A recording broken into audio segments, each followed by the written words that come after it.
the camera. There's gonna be about 17 parts of this thing, man. But I'm just gonna stop. Now, when he sat back and said, you'll offer the sacrifice made by fire for a burnt offering, and the meat offering, and the 10th deal, and one goat, and all these things, and you'll offer these things daily throughout the 7 days. All these things you sitting back looking at, all these things turn around and point to the gifts that this man came to offer. Because the gift that he came to offer was not only just the sacrifice, but the gift was his blood. You know what I'm saying? That was a hollow gift. That's what he came to offer. That was the gift. That's why he say appointed ordained of men. It was only one man ordained of men that came that had to shed his blood. And then there's another interesting thing while I'm looking at it. And you can look in verse 26 for yourself, where it talk about the day of first fruits when you bring the new meat offering unto Yahuwah after your weeks be out. You know what I'm saying? Something that we were just talking about. After them 7 weeks be out, he say a new meat offering. And you turn around and look at yourself, you're supposed to become a new creature. That's when they received the Ruach HaKodesh on that day and were converted and became new. That's now we in that we about to partake into that season of unleavened bread and first fruits and being made new. And these gifts or this meat offering that we supposed to be offering, which is our lives, which is our flesh. This is what this man came to do. This man came to offer his flesh as the sacrifice and to offer his blood as the gift upon the altar. That blood being that gift is that favor. And that's a whole nother matter. But let's come back to Exodus chapter 5. Because I just want to sit back for y'all to really just look at how Mashyiach had a lot of compassion on people out the way. That's what I had in my head to deal with. I really had in my head to deal with something else. But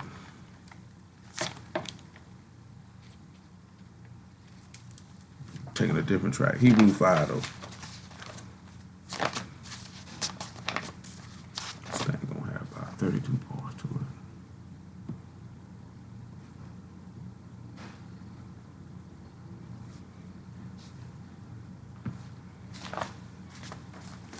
So when I read Hebrew chapter 5 one more time, then we get to the main crux of what we here for.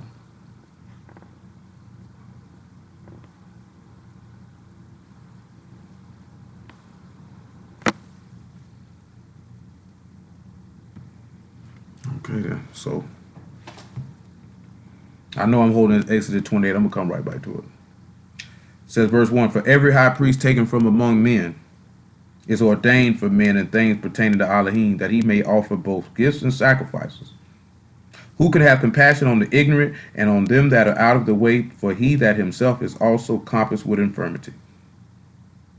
And by reason hereof he ought as for the people, so also for himself to offer for sins. And no man take this honor unto himself, but he that is called of Elohim, as was Aaron. So also Mashyiach glorified not himself to be made a high priest, but he said unto him, thou art my son, today have I begotten thee. And he is also, as he saith in another place, thou art a priest forever after the order of Melchizedek. That's just to sit back why he mentioning that. Don't no man take that on himself. He said every man that take that on himself,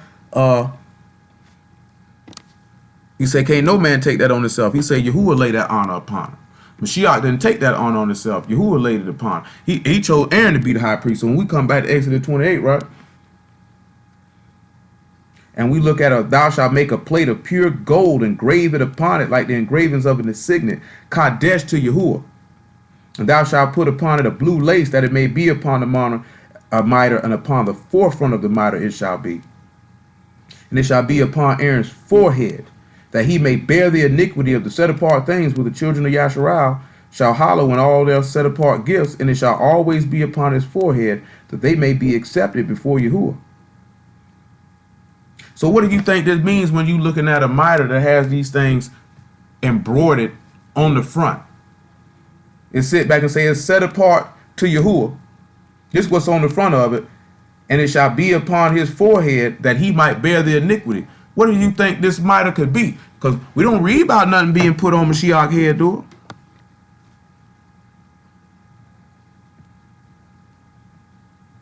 Well, we actually do if you sit back and think about it. Anybody want to take a shot at it?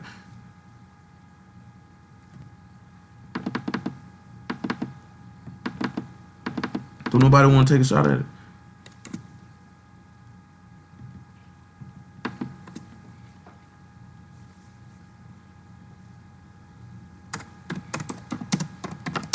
When we turn around and look at it right, they put that crown of thorns on his head. Go ahead.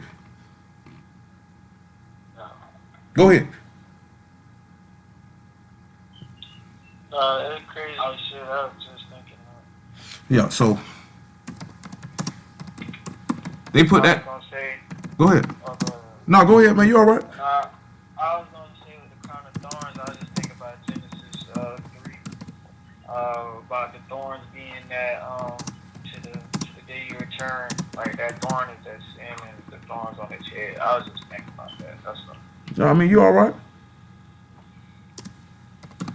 So, I mean that's the only thing they put on his head, right? When they put that crown of thorns on his head, that's what made him set apart unto Yahuwah, right? It said it was engraved in pure. It had to be in this thing had to be engraved in pure gold. Say that he would bear that iniquity on his forehead continually, so the people might be accepted. Hold on one second.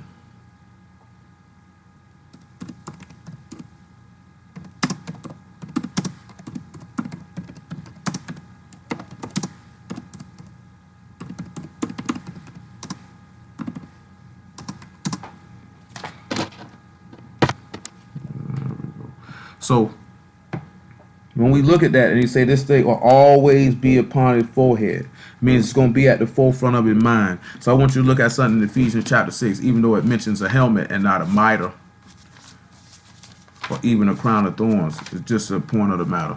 Come on over here to Ephesians chapter 6, though.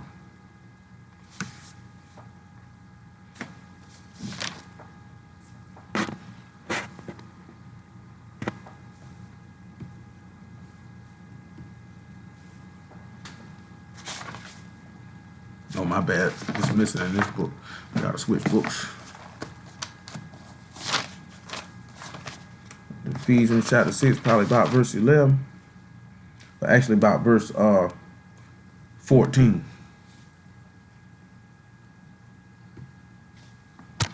Ephesians 6 and 14.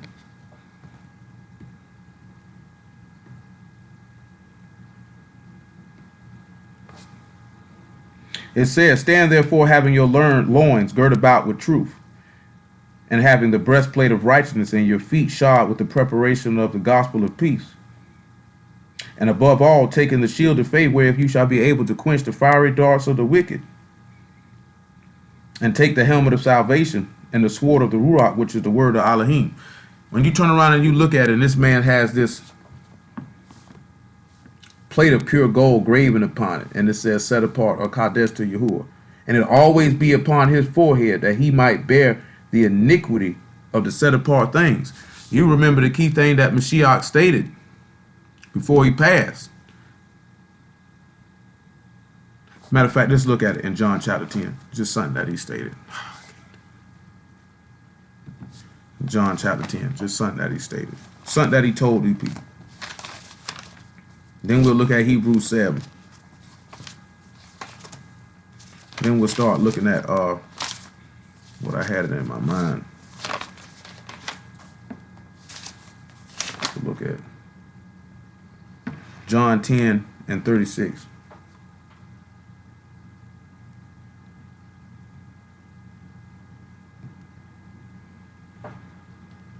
Listen what he says.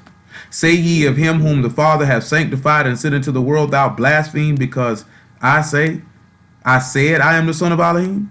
If I do not the works of my Father, believe me not. But if I do, though you believe not me, believe the works, that ye may know and believe that the Father is in me and I in him. Now he just sat back and said the Father set him apart. He said he's got a mitre of pure gold graven upon it, like the engravings of a signet, saying Kadesh to Yahuwah. He's saying you will put it on a blue lace, that it might be upon the mitre. The forefront of the mitre it shall be, right at the front or in your brain. That's where you sit back and you look at the helmet of salvation, or the helmet of hope, the helmet of faith. That this would be right to his brain, that the Father might accept him. Because he said this has got to be on the forefront of it, that he bear the iniquity of all the set apart things which the children of Yasharal shall hallow, and to be upon his forehead, that he might be accepted of Yahuwah. So let's look at Hebrews chapter 7, about verse 22.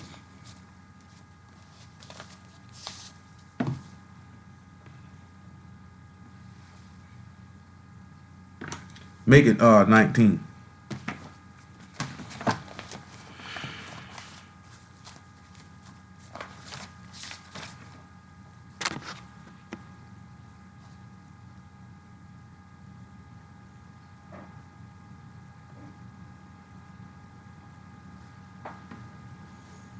And it says, for the law made nothing perfect, but the bringing in of a better hope did, by which we draw nigh unto Elohim.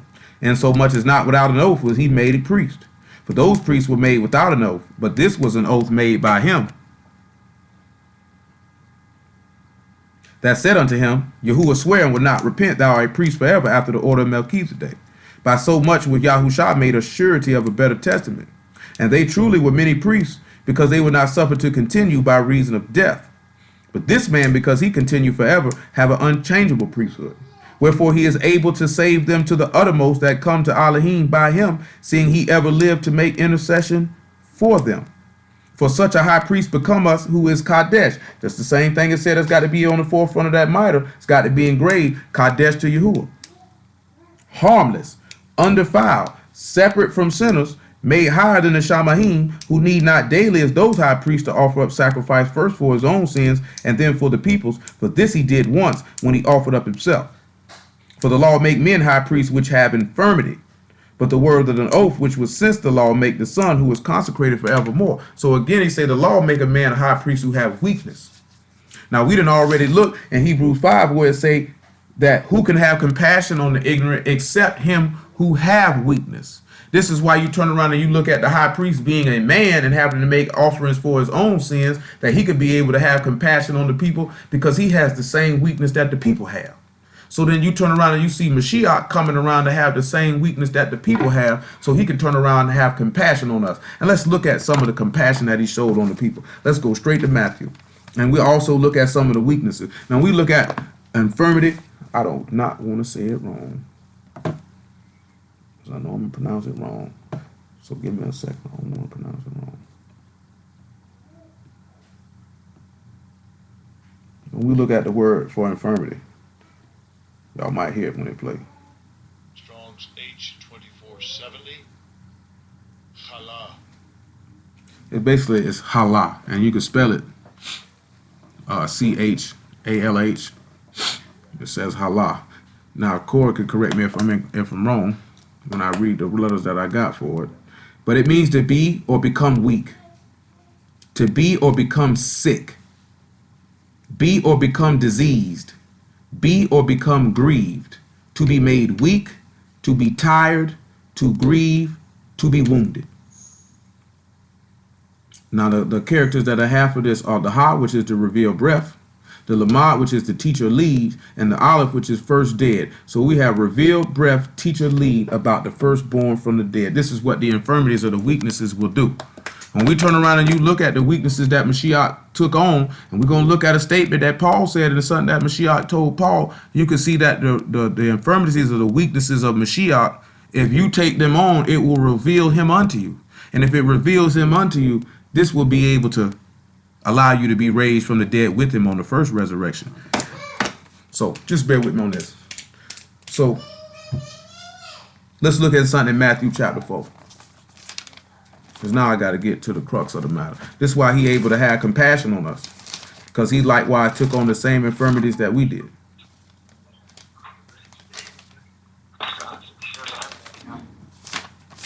Look at Matthew chapter 4 and verse 1.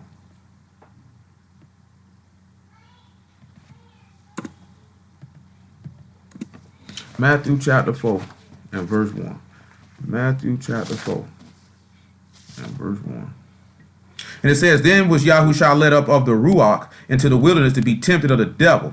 And when he had fasted 40 days and 40 nights, he was afterward a hunger. And when the tempter came to him, he said, if thou be the son of Elohim, command that these stones be made bread. Now you see the first thing that he took on that weakness as is that he was made weak because he had been fasted 40 days for 40 nights. The same way how the Father said in Deuteronomy that he led us in the wilderness for 40 years, and he suffered us the hunger, that we to see if we would keep his commandments or not.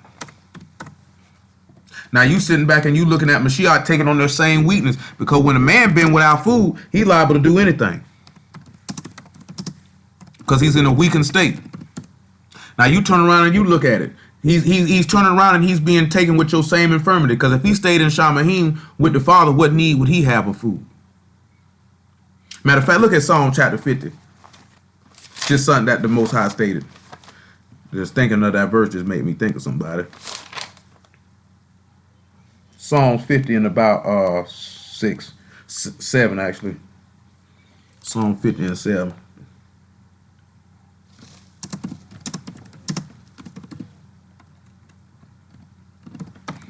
Psalm 50 and 7.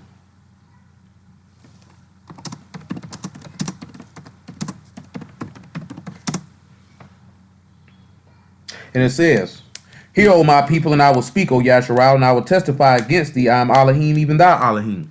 I will not reprove thee for thy sacrifices or thy burnt offerings to have been continually before me. I will take no bullock out of thy house, nor he goats out of thy folds. For every beast of the forest is mine, and the cattle upon 1,000 hills." That's why you sit back and look at. That's why he say offering and sacrifices he would not, but a body that he had prepared for me. Man, so I ain't gonna take no bullock out your house or no he goat. I got a sacrifice prepared for me. I don't need none of your stuff. He said, "I know all the fowls of the mountains and the wild beasts of the field are mine." He said, "If I were hungry, I would not tell thee, for the world is mine and the fullness thereof." He said, "Will I eat the flesh of bulls or drink the blood of goats?" He said, "Offer unto Elohim thanksgiving and pay thy vows unto the Most High." This man sit back and look at it. What would Elohim need food for? But because this man done turned around and became a man, he done took on these weaknesses that he must have these things to sustain himself. And in the midst of being in that weak state, he was tempted. You come back over here to Matthew chapter 4.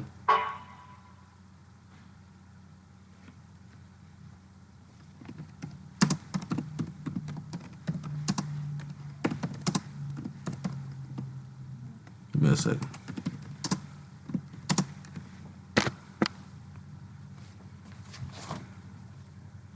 Back over here to Matthew chapter 4. And we just gonna run this stuff down, man, and just sit back and look at the compassion that he could have on the people that the scribes and Pharisees, by all means, did not have at all.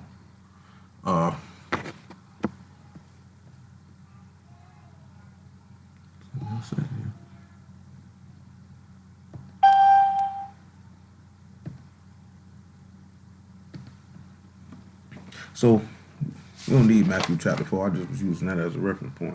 Come over here to Matthew chapter 9, though, about verse 18. Matthew 9 and 18.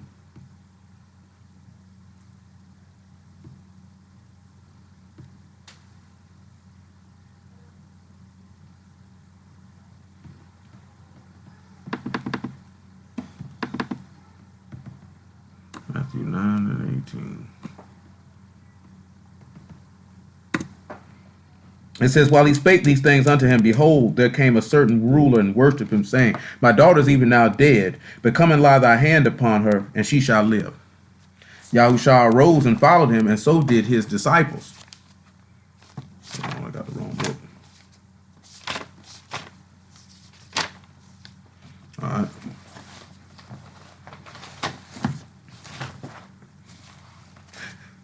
"And behold, a woman which was diseased with the issue of blood 12 years came behind him and touched the hem of his garment. For she said within herself, If I may but touch his garment, I shall be whole. But Yahushua turned him about, and when he saw her, he said, Daughter, be of good comfort, thy faith hath made thee whole. And the woman was made whole from that hour. When Yahushua came into the ruler's house and saw the minstrels and the people making noise, he said unto them, Give place, for the maid is not dead, but she. And they laughed him to scorn. But when the people were put forth, he went in and took her hand, and the maid arose. And the fame thereof went abroad into all the land. And when Yahushua departed thence, 2 blind men followed him, crying, saying, Thou son of David, have mercy on us. And when he was coming to the house, the blind men came to him, and Yahushua saith unto him, Believe ye that I am able to do this? They said unto him, Yea, master. Then he touched their eyes, saying, According to your faith, be it unto you. Now, I read all that just for that last part, because that's one of the biggest things that really hinder our people. He asked them a question. Now, you sit back and look at it. He say, well, how did Mashyiach be able to be made blind, to be able to have infirmities? Because they did the same thing like they did to Samson. See, they poked Samson 2 eyes out, right?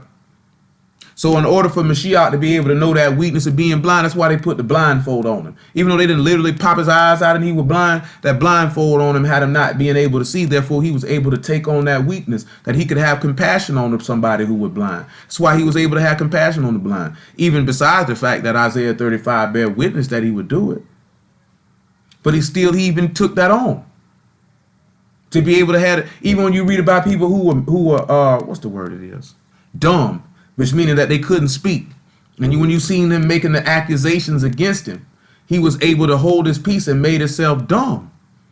So he could take on that same manner of weakness to be able to have compassion on someone who is in that state. We've already looked at in the past with childbirth, that he went through that to be able to have compassion on someone who is in that state.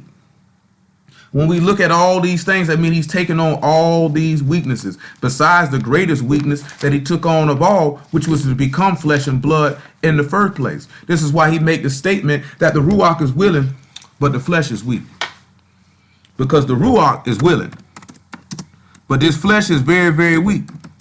So that's why he came on to take on these infirmities. When we look at Hebrews 4 and 15, it states that we have not a high priest which cannot be touched with the feeling of our weaknesses or our infirmities, but was in all points tempted like as we are, yet without sin. So when we sit back and look at that, he felt and he understood all the same manner of weaknesses that we have. This is why he can be able to be a succorer or aid, a help, and a relief in the time of trouble, that we might be able to go to the throne with boldness. Because who else? How can you have a high priest that can't relate to you? You know what I'm saying? That's what we have to sit back and look at. We have a high priest that can relate to you. So because you not knowing any better and you being ignorant of the will of Elohim in the way that you ought to go, he can be able to spare you from that wrath. But the difference come in when you know what you're supposed to be doing. And then you go do what you want to do anyway. See, that's what a lot of people sit back and do. That's why we read that 2 Thessalonians chapter 2. Because a lot of people have pleasure in unrighteousness. You know, when you sit back and you be able to be made weak in whatever purpose that Yah turns around to make you weak, or to turn around and to wound you, is for a purpose. The purpose is that the power of Mashyiach might rest on you. A lot of people don't want the power of Mashyiach to rest on them. That's why they don't care to go through these things. Let's sit back and continue again. And let's sit back and look at Mashyiach having compassion on them who are compassed with infirmity. Let's look at something in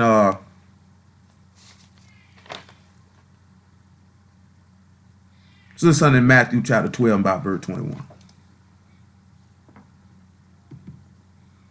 Matthew chapter 12 about verse 21. Okay, it didn't stop.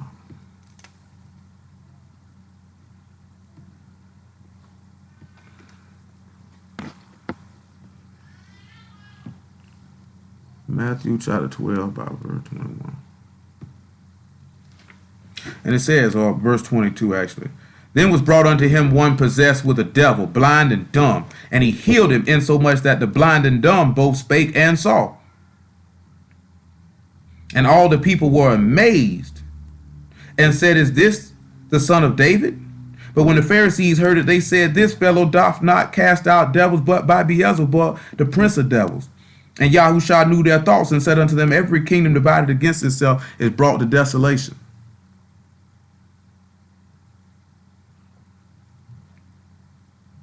And every city or house divided against itself shall not stand. And if Satan cast out Satan, he is divided against himself. How then shall his kingdom stand? And if I be by Beelzebub cast out devils, by whom do your children cast them out? Therefore they shall be your judges. But if I cast out devils by the Ruach of Elohim, then the kingdom of Elohim is come unto you.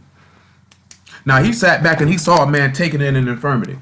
Now, of course, we know Mashyiach wasn't never encompassed with no devil. But the fact that he could sit back and could have compassion on this man is, if he's sitting back and he's possessed by an unclean spirit. It's got him blind and dumb. You can read about another one. This man is casting himself up against rocks and all this type of stuff. And dudes will sit back and look at it. Scribes and Pharisees looked at a man like that and had no compassion on him. You'll sit back and you look at people now. Like I said, man, like I've been talking to y'all about the effects of depression and what it could do to somebody. And I just seen a brother today state that he had suffered from it, and you know what I'm saying, how he bounced back from it. You know what I'm saying? It could be done. Just individuals have to want to fight and they want to have to beat it. You have to dig down deep. But when you look at most people, when you talk about it, things of that nature, they don't really have compassion on you. They really don't understand or even try to sit back and relate to what you're dealing with. When we look at Mashyiach, like we talked about the other day, and I'm probably not going to get to the Jonah thing tonight, probably get to it another time. Jonah was so depressed at what he seen, he wanted to die. Elijah was so depressed that he wanted to die. Even Mashyiach said he was exceedingly sorrowful unto death, so sorrowful and saddened that he wanted to die. Even Paul stated, it's better for me to die and be with Mashyiach, because you're looking at the things that are going on around you. You know what I'm saying? And you sitting back looking at, it's better for me to leave. Well, Mashyiach can be able to have compassion on somebody who's encompassed with those level of infirmities and that level of sorrow and that level of sadness, because he has experienced it. See, when somebody has never experienced that level of sadness and that level of sorrow, it can be hard for them to have compassion on somebody about it, because they can't relate to it. Therefore, they'll ridicule them and mock them. Like I told y'all before, it's certain levels of, it's time when you be sad, but sadness and depression is two different things. And when you look at those things, most people can't relate. It's no different than a man can't relate to a woman in childbirth. He doesn't know the feeling. He's never had the experience. He'll have no idea what it's like. You know, when you look at, you know, one of the things is, the saying is that people fear what they don't understand. So usually when people look at something that they don't understand or they don't know, they either ridicule it or they'll flee from it because they don't want to deal with it. Because it's outside the framework of the sensibilities of what they can relate to and what can encompass their reality at that time. We serve a living Elohim, who, by the way of our Master and Savior, Yahushua HaMashiach, who he sent to take on our infirmities, that he could have compassion on us in every manner of way of the human experience, that he could be an aid and help and relief to you to bring you through it. So that's why he say his favor is made perfect in weakness. So a lot of the times we don't want to go through those weak states or deal with those weak states. Some of those weak states can be worse than others. You know what I'm saying? But most people, that's why you say by and by when persecution or affliction arrive by the word, most people are offended because they don't want to take these things on. You know, like, you don't have to get it. But I think it's Ecclesiastes chapter 7. You know, we done looked at it before. But like it said it's better to go to the house of mourning, because the living will lay at the heart, and sorrow is better than laughter, because the sadness of the countenance, the heart is made better. And the only reason why I'm sitting back looking at it is in that sorrow and that sadness, your heart can be made stronger, because your faith should be strengthened and developed through that process. It's not going to last forever. It's not going to be like a continual thing, but you should be made stronger and better for it. Most people don't want to take that on. So they depart from it. This is why I say Mashyiach took on our infirmities. He became weak. He became grieved. He became tired. He became wounded. He became diseased. He became sick. He took on all these things, so that when he took all these things, that his breath or his ruach would be revealed to teach you and lead you to be a part of that first resurrection. That's why I say, ought not Mashyiach ought to suffer to enter into his esteem. So he had to take on these weaknesses, and in that time we're going to have to take on these weaknesses. That's just the cost of doing business. But now we know there's certain places where he had compassion on the people, you know, sent them away. He said he couldn't let them go on fasting, walking with him, so he fed them. And all these things, like you're going to sit back and look at, I mentioned John chapter 3. Let's just look at John chapter 3. You know, that's the story, I believe, if John chapter 3 is even in this book. Let's look at him having compassion on somebody who's ignorant, and that's John chapter 8. Definitely not John chapter 3. That is John chapter 8.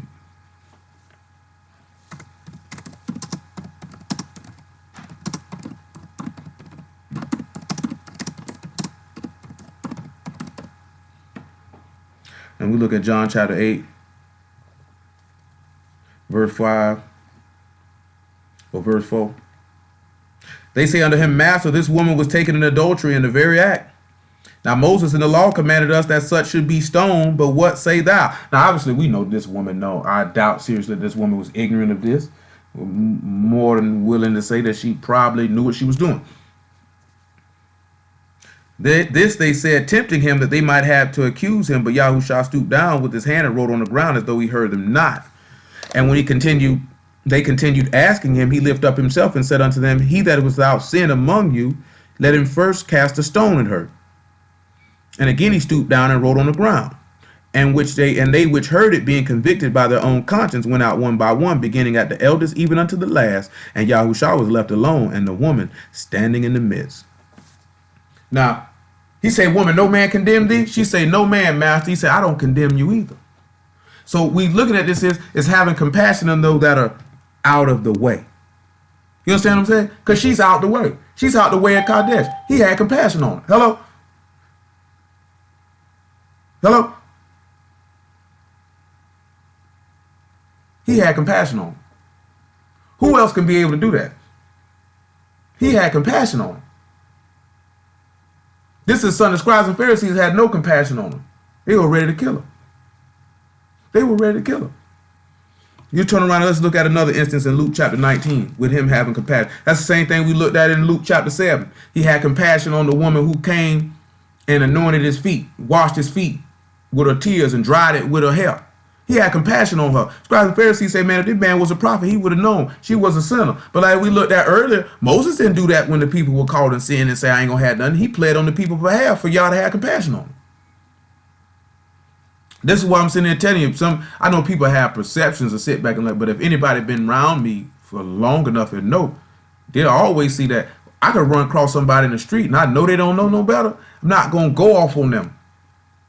But a nigga who proclaimed to be a teacher and a believer of the word, and you know they doing things that's sour or teaching things that's sour, you know, you gonna do like the master did. The master went off on them dudes.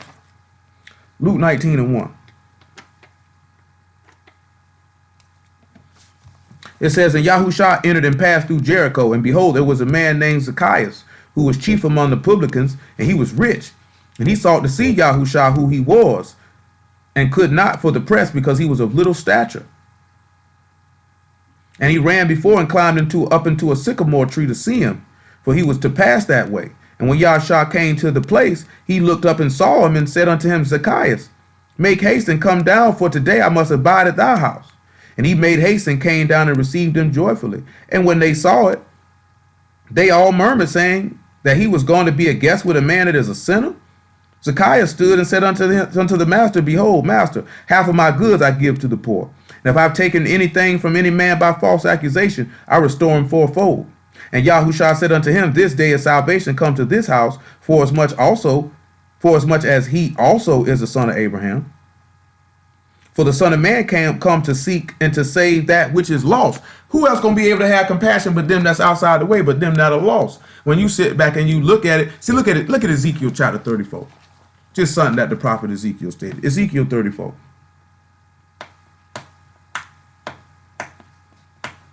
34:1. Let's look at that. 34:1.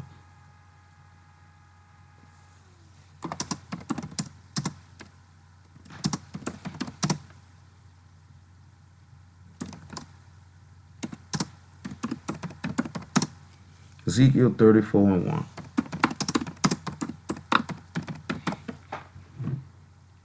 And the word of Yahuwah came unto me, saying, Son of man, prophesy unto the shepherds of Yasharal, prophecy and say unto them, thus saith Yahuwah Elohim unto the shepherds, woe be to the shepherds of Yasharal, that do feed themselves, should not the shepherds feed the flocks? You eat the fat, ye clothe with the wool, you kill them that are fed, but ye feed not the flock. The diseased have ye not strengthened, neither have you healed that which is sick, neither have you bound up that which is broken, neither have you brought again that which is driven away, neither have you sought that which was lost, but with force and with cruelty have you ruled them. See, that goes back to what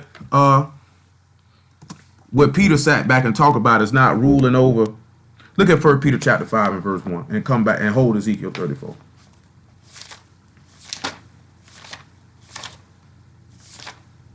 For Peter chapter 5 and verse 1.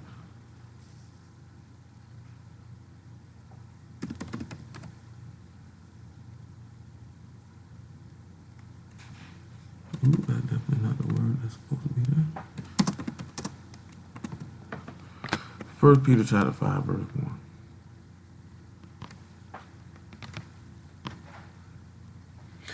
The elders which are among you I exhort, who also an elder and a witness of the sufferings of Mashyiach, and also a partaker of the esteem that should be revealed. Feed the flock of Elohim which is among you, taking the oversight thereof, not by constraint, but willingly, not for filthy lucre, but of a ready mind.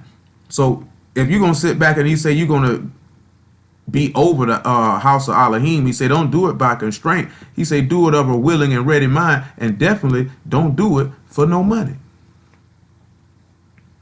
He say, neither as being masters over Elohim's heritage, but in samples to the flock. And when the chief shepherd shall appear, you shall receive a crown of esteem that fade not away. So this is what he talking about, ruling them with force and cruelty. That's what the scribes and Pharisees were doing. They were ruling with force and cruelty. We can also sit back and you can see that when you look at, you come back to, what was we at? Luke 19. You can see that when you turn around and you look at Jeroboam, or Rehoboam, I should say. When he came over and he wanted to rule over the people with force and cruelty.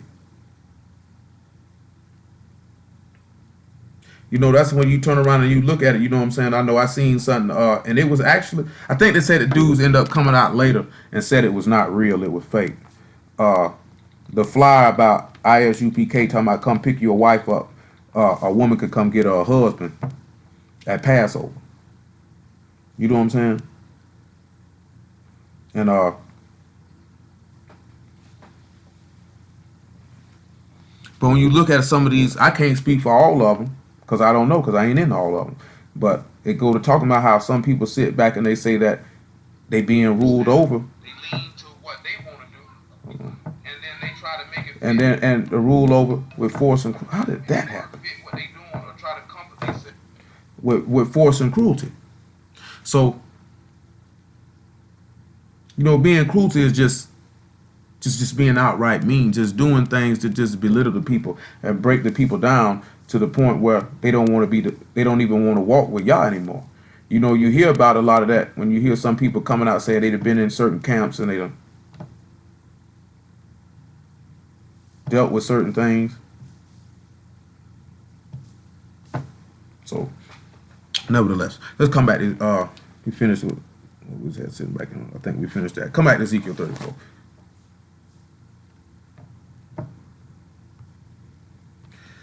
Come back to Ezekiel 34. Yeah, ready to wrap this up because I started a little earlier. Look at verse 5 though. And we come and look at something in Matthew that the master came and do that to have compassion on the people that were out of the way, because the people that was over them didn't have compassion on them that were out of the way. He said they were scattered because there's no shepherd, and they became meat to all the beasts of the field, and they were scattered. That's what he said he'd like to see. He said they were wolves. I think that's what he referred to in John chapter 10 when he talked about Hashatan. He called him a wolf. Say the wolf come in and to scatter the sheep. And when you look at the scribes and the Pharisees and you look at some of the men of today, that's what they come in to do. They come in and they scatter the sheep. And they're left for meat. They're left for prey. They're left to be devoured. He said, my sheep wandered through all mountains and upon every high hill. Yea, my flock was scattered upon all the face of the earth. And none did search or seek after them. So when we look at Matthew chapter 9,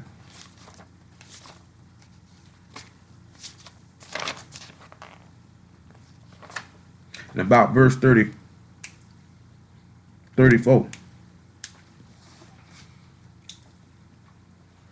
Then we got to go ahead and get rocking on to it. It says, but the Pharisee said he cast out devils through the prince of devils. Yahushua went about all the cities and villages, teaching in their synagogues and preaching the gospel of the kingdom and healing every sickness and every disease among the people. But when he saw the multitudes, he was moved with compassion on them, because they fainted and were scattered abroad as sheep having no shepherd. Then he said unto his disciples, the harvest truly is plenteous, but the laborers are few. Pray ye therefore the master of the harvest, that he will send forth laborers into his harvest. That's what he said back and seen, that these men didn't have any compassion. There were no laborers to go in and to fetch these sheep. And they say they didn't strengthen or heal the brokenhearted, or strengthen the disease, or heal the sick, because none of them sat back and looked at that they were willing to take on the infirmities. Let's look at something in 2 Corinthians chapter 12. So we got to look at the man who was willing to take on the infirmities.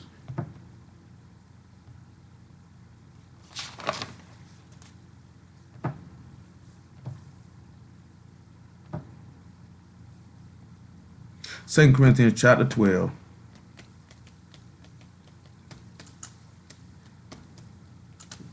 Verse 5.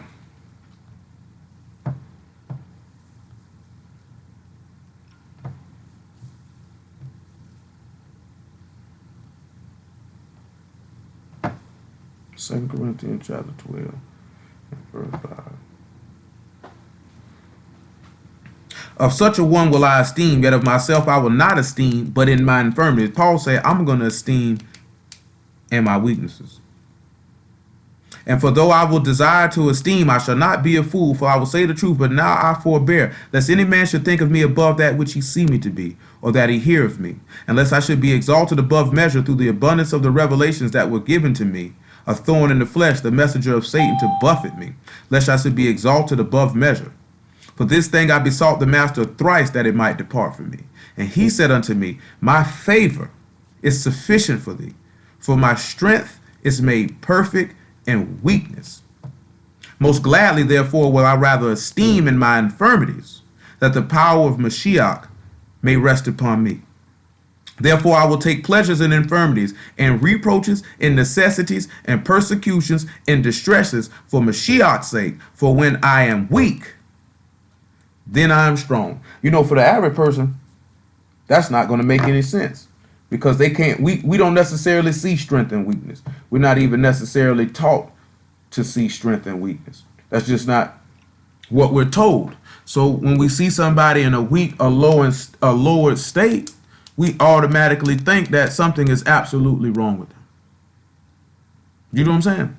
So I say that to say this. Let's look at one of these things. Let's look at the reproaches. And we're just going to look at strictly with Mashyiach taking on these reproaches. So let's go back. Now, we already read one, really, about him saying, turning around and him saying that he was casting out devils by the prince of devils. But let's look at something in the book of Mark. And in chapter 2 and about verse 1.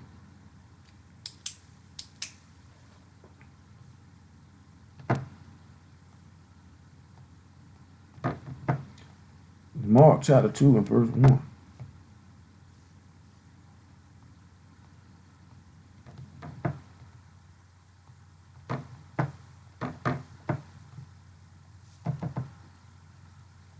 And again he entered in Capernaum after some days, and it was noise that he was in the house.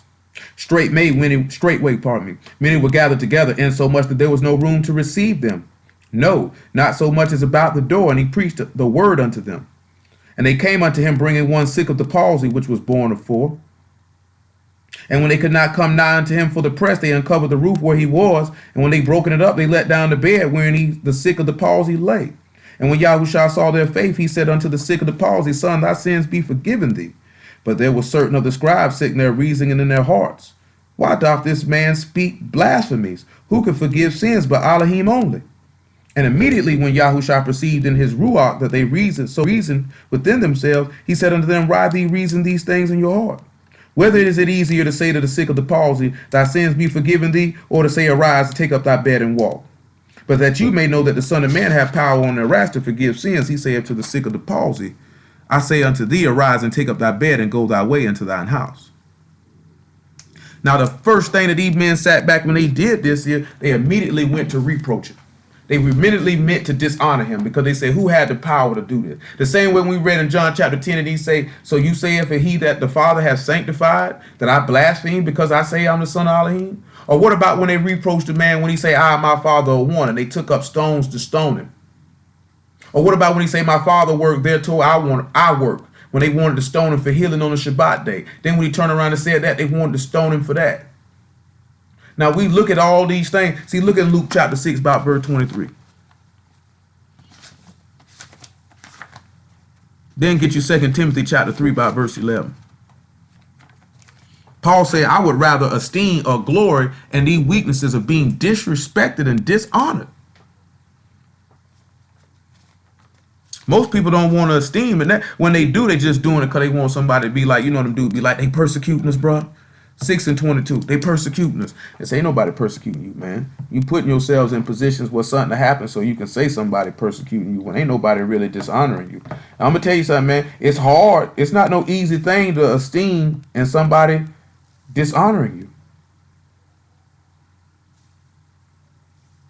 It don't feel good. It's not the greatest thing in the world to take on, but that's for the power of Mashyiach to rest upon you, though. He say, Baruch are ye when you men shall hate you, and when they shall separate you from their company, and shall reproach you, and cast your name as evil for the Son of Man's sake. Rejoice ye in that day, and leap for joy, for behold, your reward is great in Shamahim, for in like manner did their fathers unto the prophets. You know, this man say, woe unto you when all men will speak well of you. Right there in verse 26. Say, woe unto you when all men shall speak well of you, for so did their fathers to the false prophet. You gotta sit back and look at that. That man say, destruction unto you if everybody speak well of you.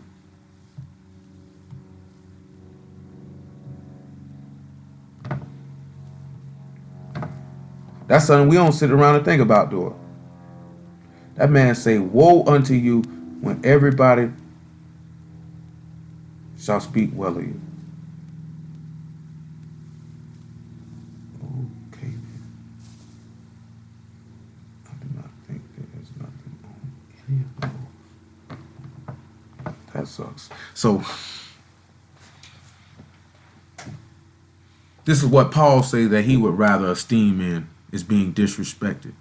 We see Mashyiach being disrespected. We know when he was on the stake, he cried out, then people walked past him, if you be the son of Elohim, come down off the tree.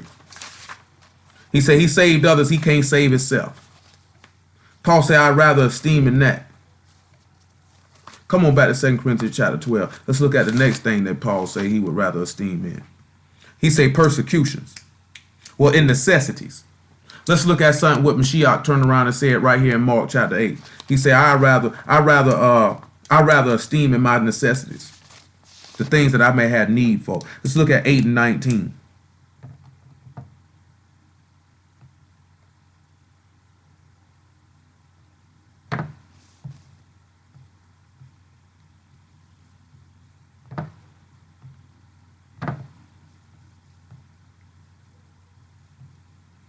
Matthew 8, 19. And a certain scribe came and said unto him, Master, I will follow thee whithersoever thou go. And Yahushua said unto him, the foxes have holes, and the bird of the air have nests, but the Son of Man have not where to lay his head. Another of the disciples said unto him, Master, suffer me first to go bury my father. But Yahushua said unto him, follow me, and let the dead bury the dead. Now, how many people sit back and look at that where they could have the mouth to sit back and say, I don't have nowhere to lay my head at? He sat back and he esteemed the Father when he sat back and he said that I have need of that. Now, of course, like Paul said, he don't speak and won't. That don't mean you sit back and you look at it as, oh, I'm trying to come up off the people, or I'm trying to do this here. But it's the fact of I would rather esteem in that, in that weak state, that the power of the Father might rest on me. You know, a lot of times we don't sit back and look at that there's actually strength and weakness. When we look at all these things that Mashyiach endured, we're going to look at the end result of what he received. Let's come back to 2 Corinthians chapter 12 again. I know I mentioned 2 Timothy chapter 3, verse 11. We're going to get to it in a second.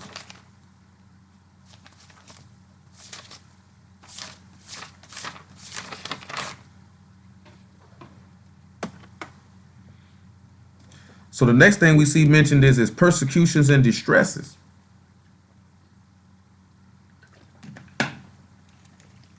Let's sit back and look at a situation where Mashyiach gets persecuted. Well, let's read that 2 Timothy 3 and 11 before we look at him being persecuted. Make it 3 and 10. 2 Timothy 3 and 10. 2 Timothy 3 and 10. He said, but thou hast fully known my doctrine, manner of life, purpose, faith, long-suffering, charity, patience, persecutions, afflictions, which come unto me at Antioch and Iconium and at Lysteria, what persecutions I endured, but out of them all the master delivered me. Yea, and all that will live godly in Yahushua HaMashiach shall suffer persecution. So anybody who's going to live uprightly in Yahushua, you're going to suffer persecution. So this weakness is going to be upon you. So if this weakness is going to be upon you, look at something that Peter said in 1 Peter chapter 4. 1 Peter chapter 4 and about verse 12.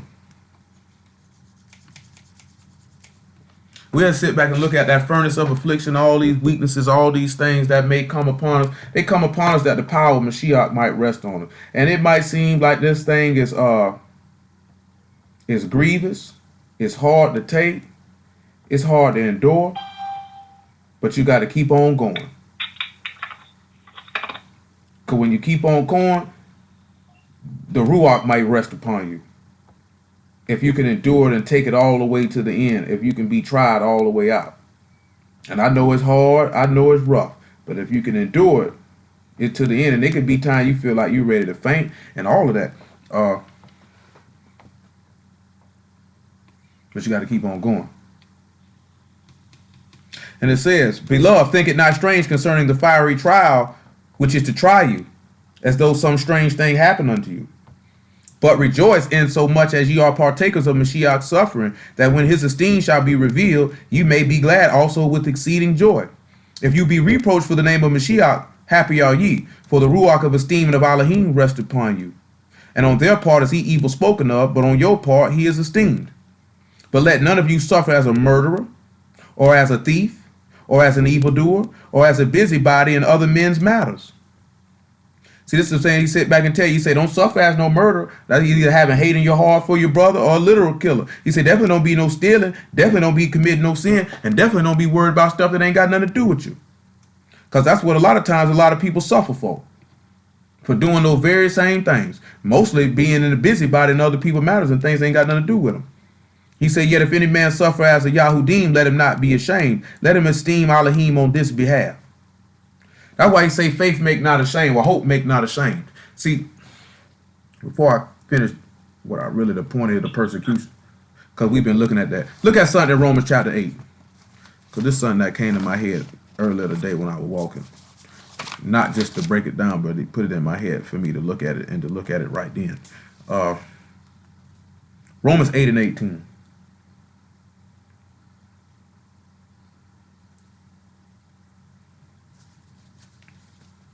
For I reckon that the sufferings of this present time are not worthy to be compared with the esteem which shall be revealed in us. I'm going to tell you about this here, right? When we look at what we're going through, that suffering at that present time, it's not even close to being compared to what we'll get in the end, but it doesn't feel like that at the time. You know, even in the midst when you're going through it, it can be seen so hard because you're just ready for it to stop.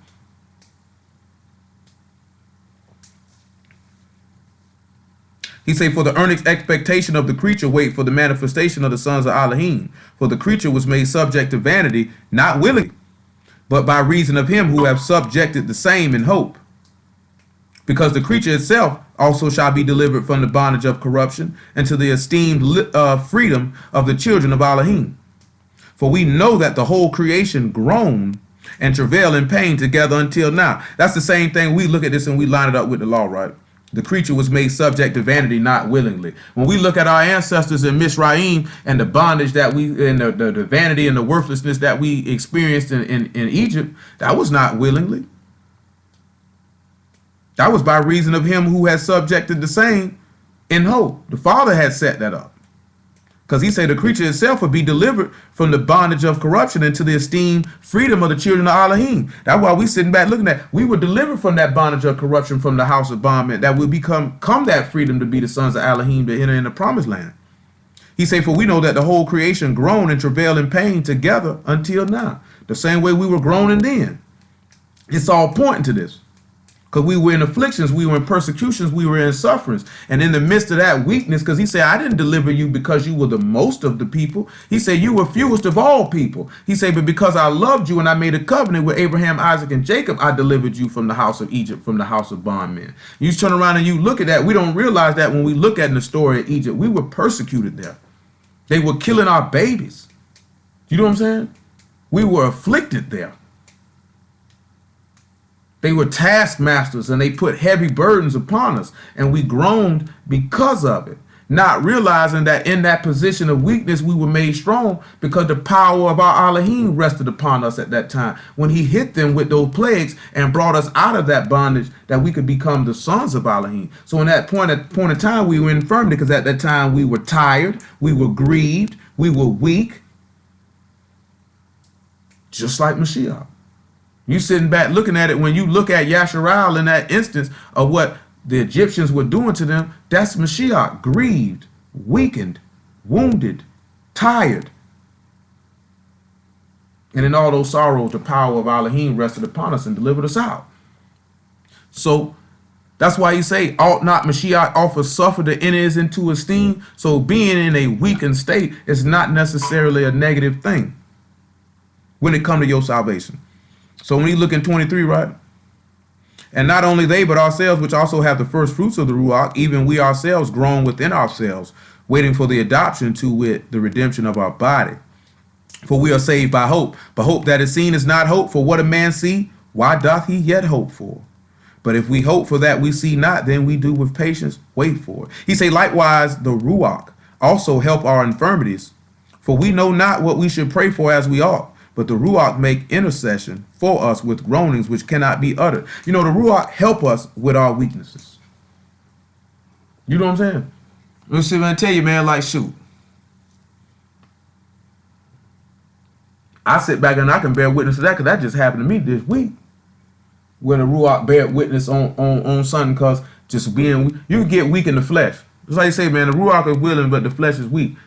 And you have certain things like, boy, I'm finna go do this here, or especially feeling like, you know, angry.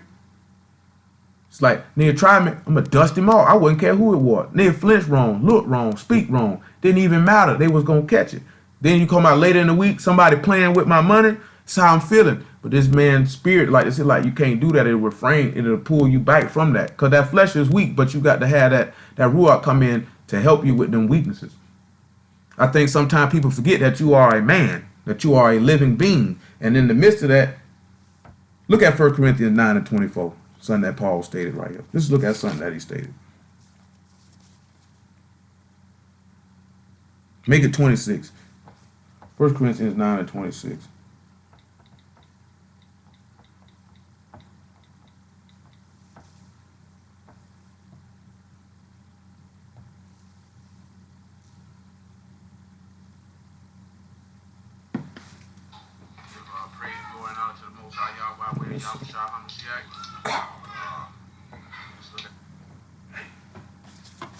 And it says, I therefore so run, not as uncertainly, so fight. I, not as one that beat the air. That means Paul just making a statement is, I don't fight uncertainly. I know why I'm fighting. I know what I'm fighting for. I'm fighting for my soul. But I keep under my body and bring it into subjection, lest that by any means when I preach to others, I myself shall be a castaway. So this man sat back and say, I keep my body under subjection. I have to keep my body under subjection, lest if I tell somebody else, I be a castaway. Because that flesh is going to rage, it's going to war. You know, Paul told you that in Galatians chapter 5, that the spirit is against the flesh and the flesh is against the spirit, and these things are contrary one to another, that you would not do the things that you ought. That's why the Ruach come in to help us with these infirmities, because it could be serious out here, man. You could get weak. You are flesh and blood. Let's come back and look at 2 Corinthians chapter 12. I think we set back, we finished that one now. When you look at distresses, we can look at it in the terms of this. When the apostles turned around and they were sitting back on that boat and it was sinking and they were distressed. Even when you sit and you look at Mashyiach, when he was about to be killed, he was distressed. When all these things are upon you, we know at the end of the day, Mashyiach was rolled from the dead.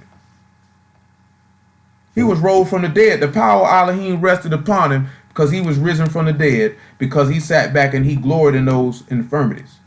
He was willing to take on these sufferings. He repeatedly told his apostles, I am about to suffer. I'm about to suffer. And through all those sufferings, you know what ends up getting revealed? Let's turn around and look at it. We look at that first thing, the revealed breath. He became weaker. He became sick. Let's look at something in Jeremiah chapter 30. And Psalms, I think it's 104. It ain't 104. My apologies. I got to remember what psalm it is. But you get here, Jeremiah 30, about verse 16.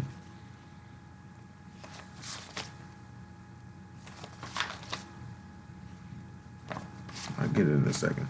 Jeremiah 30 and 16. Ooh, boy. Jeremiah 30 and 16.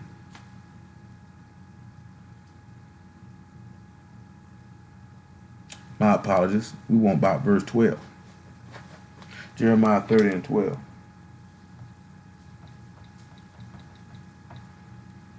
Jeremiah 30 and 12.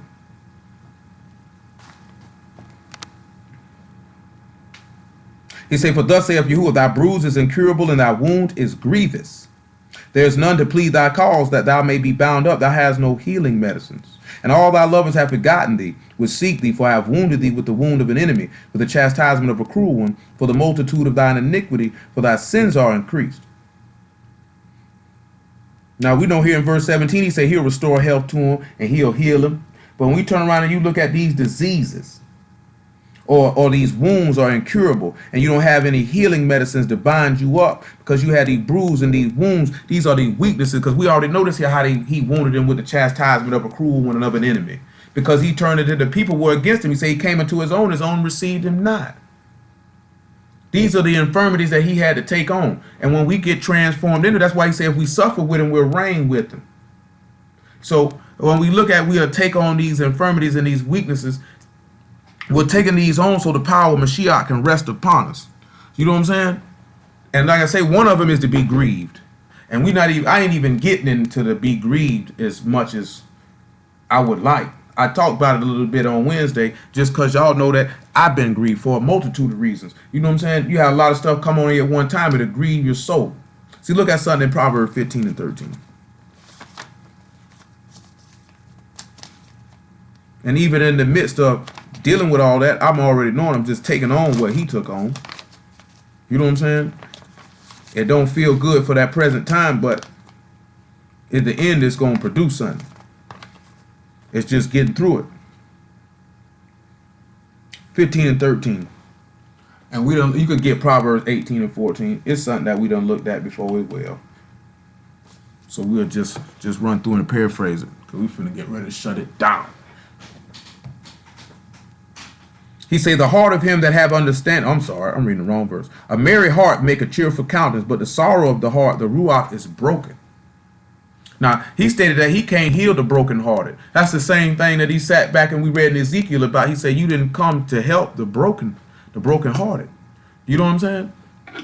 When you sit back and you look at, when you see that sorrow of heart, and the master was exceedingly sorrowful unto death, a sorrowful heart, it can break your whole spirit. It can break you all the way down. And when you get broke down to all that point, that's why we look in Proverbs 18 and 14. That's why I mentioned it. Where he states the ruach of a man will sustain his infirmity, but a wounded ruach who can bear. We done looked at that before. So we'd already know the ruach and Mashyiach is what sustained his weakness. That's why he say the ruach is willing and the flesh is weak. That's why he say the ruach make intercession for our infirmities. That's what will sustain our weaknesses if we allow the word to dwell in it. That's why he say there's no condemnation to those that walk in the ruach and Yahushua HaMashiach. Because that way because he came and condemned sinful flesh in the flesh. He done condemned the weakness in the flesh. He was tempted and know all our infirmities, yet without sin. So when we turn around and we sit back and we look at it, this man has took on every sickness, every disease, every weakness, every grieving, every wound for our behalf, because we know he was wounded for our transgressions. He took upon death, which is the weakness of man. You know what I'm saying? He was sown in the likeness of sinful flesh. It was sowed in weakness. It was raised in power.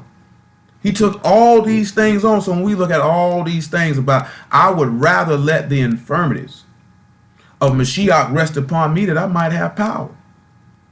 And all it sit back when you take on these infirmities or these weaknesses with him, that's when the revealed breath or the Ruach HaKodesh can be revealed unto you to teach you, to lead you, so you could be the first of the dead.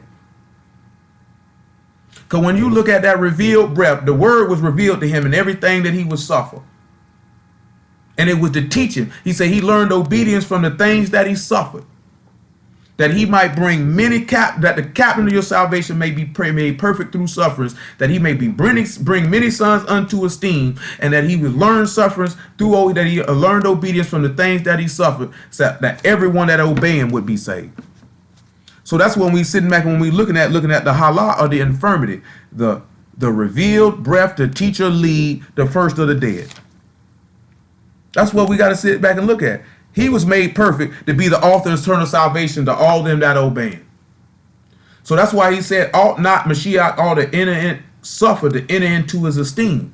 So we're going to have to take on some manner of suffer or be made into a weak state so we could be made strong.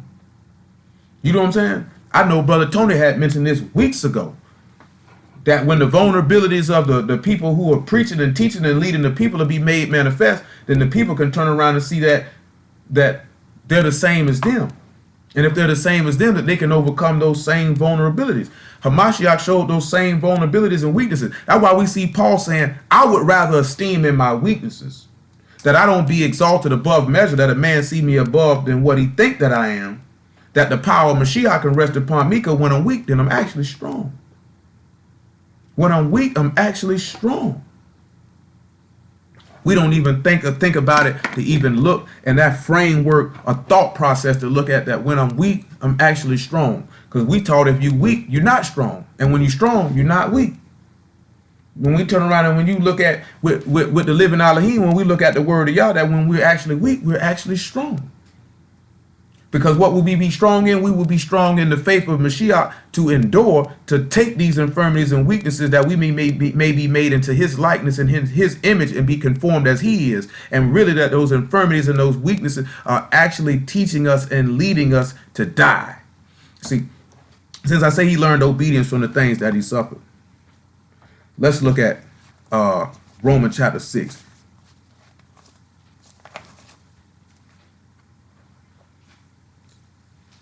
6 and 5.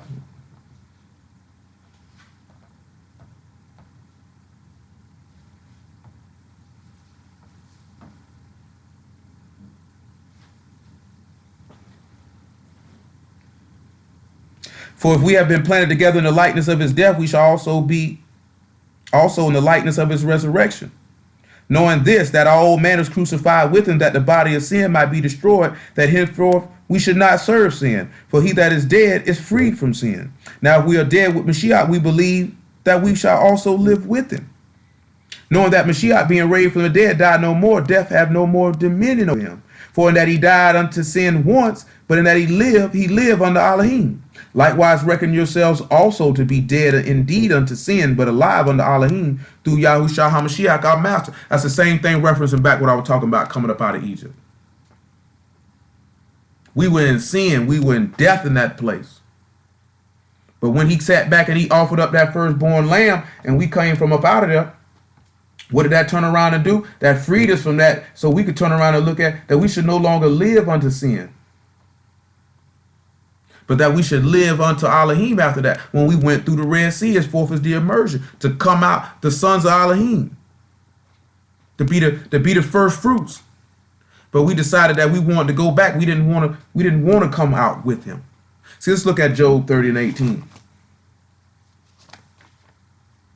But look at this disease. The disease that we know that he's taken on is death.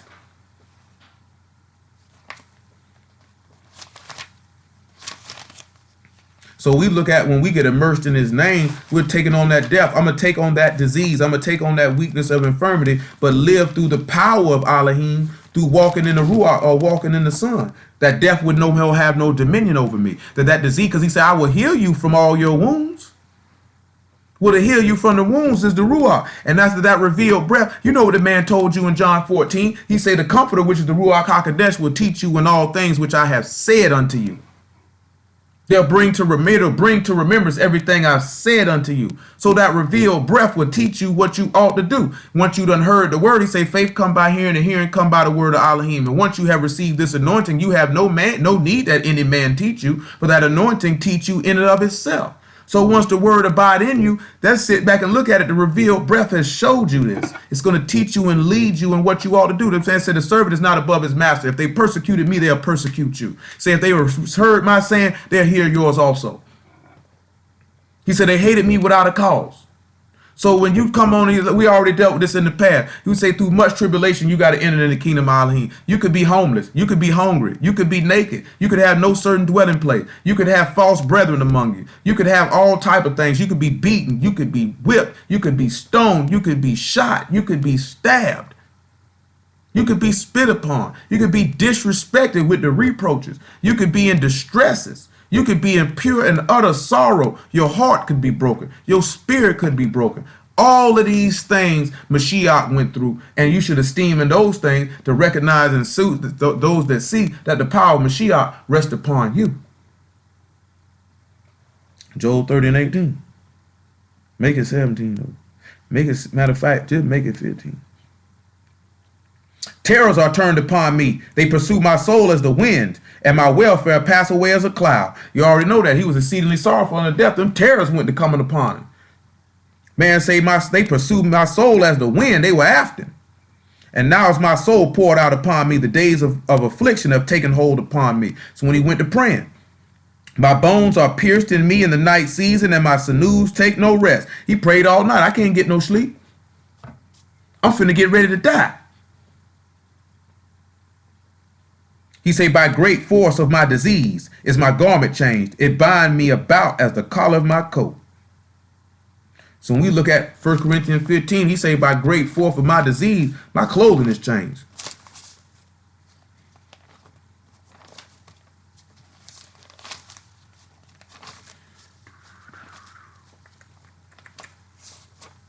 First Corinthians 15. Verse 42. 1 Corinthians 15, verse 42.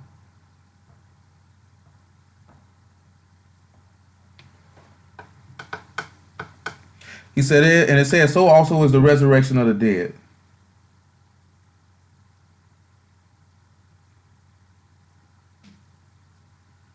It is sown in corruption, it is raised in incorruption. It is sown in dishonor, it is raised in esteem. It is sown in weakness, it is raised in power. It is sown a natural body, it is raised a spiritual body. There's a natural body, there's a spiritual body. And so it is written. The first man, Adam, was made a living nephash. The last Adam was made a quickening ruach. Howbeit, that was not first which is spiritual, but that which is natural. And afterward, that which is spiritual. The first man of the arras, earthy. The second man is the master, from Shamahim. That's why he say by great reason of force. These people took him by great force. He said, you come out against me as a thief with swords and staves?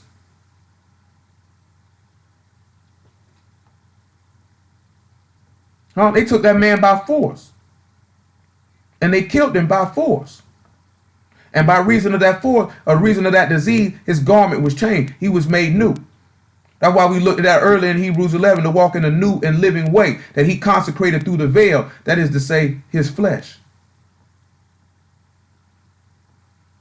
So we need to turn around and we sit back and look at that we need to be consecrated. That is to say, by his flesh.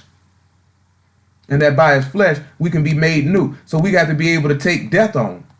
When we take that death on and that weakness on, then by reason of that, your garment can be changed. That's why we read that in Paul stated in Romans 8. He said, we wait for the redemption of the body. I wait for my garment to be changed by reason of this disease.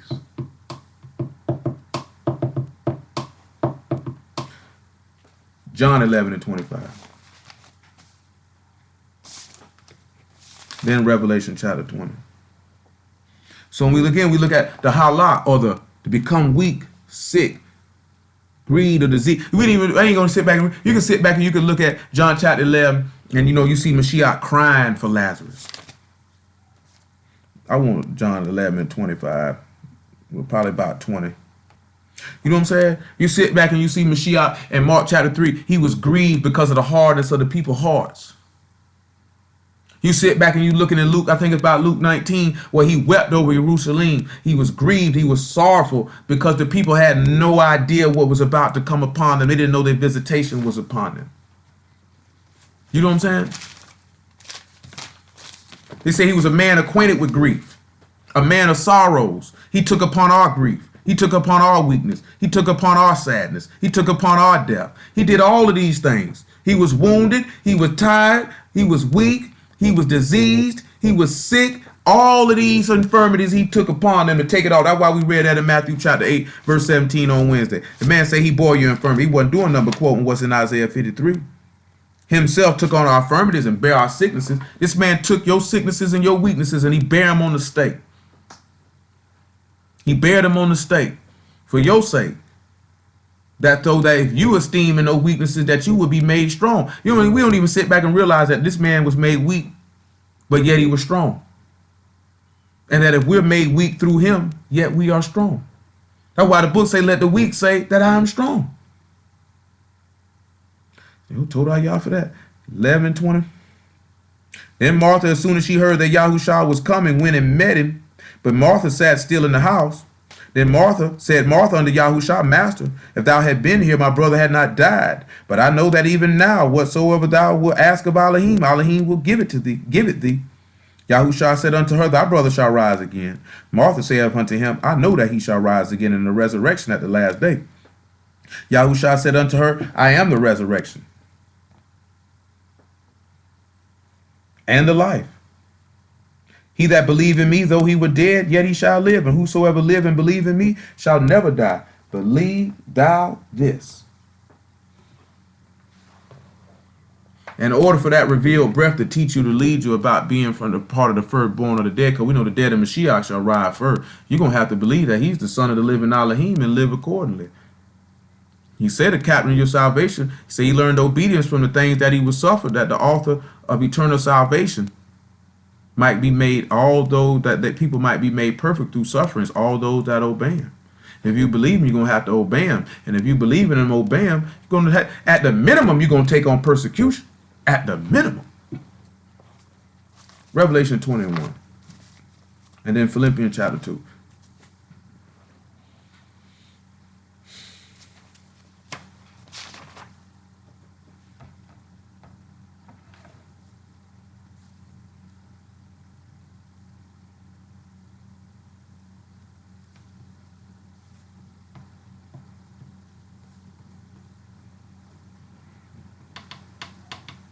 And I saw Malachim come down from Shamahim, having the key of a bottomless pit, and a great chain in his hand. And he laid hold on the dragon, that old serpent, which is the devil, and Satan bound him 1,000 years, and cast him into the bottomless pit, and shut him up, and set a seal upon him, that he should deceive the nations no more, till the 1,000 years should be fulfilled. And after that he must be loosed a little season. And I saw thrones, and they that sat upon them, and judgment was given unto them. And I saw the souls of them that were beheaded for the witness of Yahushua, and for the word of Elohim, and which had not worshipped the beast, neither his image, neither had received his mark upon their foreheads or in their hands. And they lived and reigned with Mashyiach 1,000 years. But the rest of the dead lived not again until the 1,000 years were finished. This is the first resurrection. Baruch and Kadesh is he that have part in the first resurrection. On such the second death have no power. But they shall be priests of Elohim and of Mashyiach, and shall reign with him 1,000 years. That's why he said if you suffer with him, you'll reign with him. That's why Paul told you this. That if you suffer with him, you'll reign with him. Because he suffered to enter into his esteem. This is why he told you that. And you sit back and you look at that. Even when you look at David, David suffered, and those who was with him in his sufferings, they reigned with him. Did they not? That's why he said if you suffer with him, you'll also be esteemed together with him, because you'll be in his body. Let's look at Philippians chapter 2 and 5, man. This book does not have Philippians chapter 2 and 5.